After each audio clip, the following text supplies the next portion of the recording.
Hello, everyone. Nickolas Wildstar for California Governor here with you today. As I'm sure many of you already know, the rapper Ice Cube is in the press right now for working with the Trump campaign to create the Platinum Plan from his contract with Black America. This plan focuses on job creation, increasing access to federal funding for Black-owned businesses and Black organizations and churches, healthcare accessibility, as well as education and criminal justice reforms. However, one thing this Platinum Plan doesn't seem to recognize is the historical pattern of government programs that have failed the American people, and Black communities in particular. We need to be our own strength, and we can't just rely on government to save us. But if they really do want to help, they can do one simple thing: get out of the way. Wealth disparities in our country are not based on race alone. It is based on government favoring the elite few, finding ways to manipulate the state into giving the corporations welfare while overburdening those of the working class. Our government's goal should never be to give up citizens' livelihoods to the select few, but to empower those that are often referred to as the have-nots.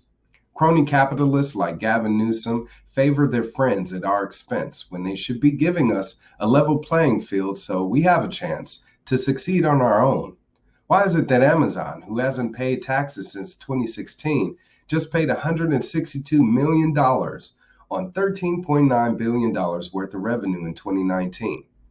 Meanwhile, they have paid out about $21 million over the past several years in campaign donations to a select few of candidates, which is way cheaper and much more strategic than paying $162 million in taxes every year. But that's the cronyism that the government allows. With that said, I now ask, who is more likely to get the help they truly deserve? The family struggling to start a small business, or the corporation that wants another tax break? This is the kind of disparity that needs to be solved for Americans to be able to succeed. Public officials are drowning the little guy while giving a respirator to the corporation that gives them money for their reelection. For education, we have a country where half of Americans can't even read at an eighth grade level. Despite spending over $64 billion a year on education, our grandparents got a better quality education than us and our children. Now we, the people, are just taught to check the correct boxes on standardized tests.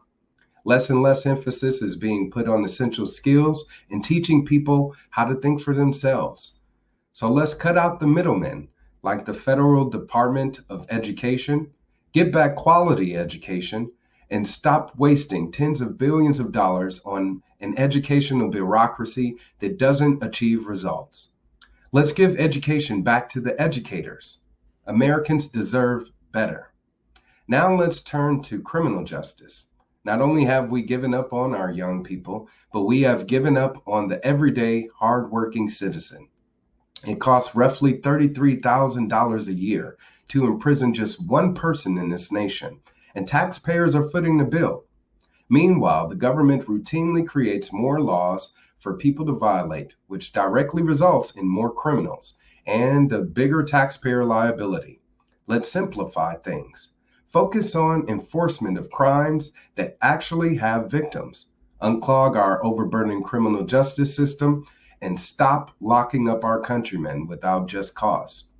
We don't need to be locking people up for small drug offenses like possession, or allowing extortionary practices like civil asset forfeiture to corrupt our public servants and the good work that they do.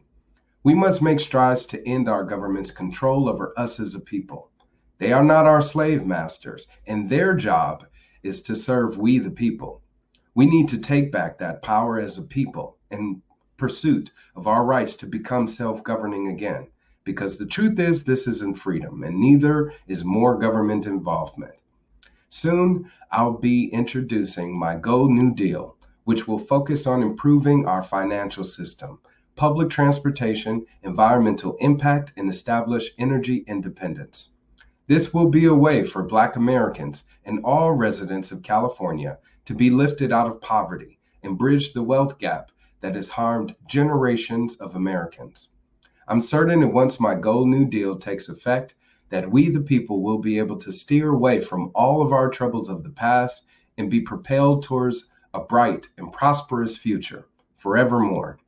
Please support my campaign for California governor by making a donation today and give every one of us an opportunity to turn this dream of mine into a reality. Thank you for your time, and may the light of God and liberty shine on each and every one of you.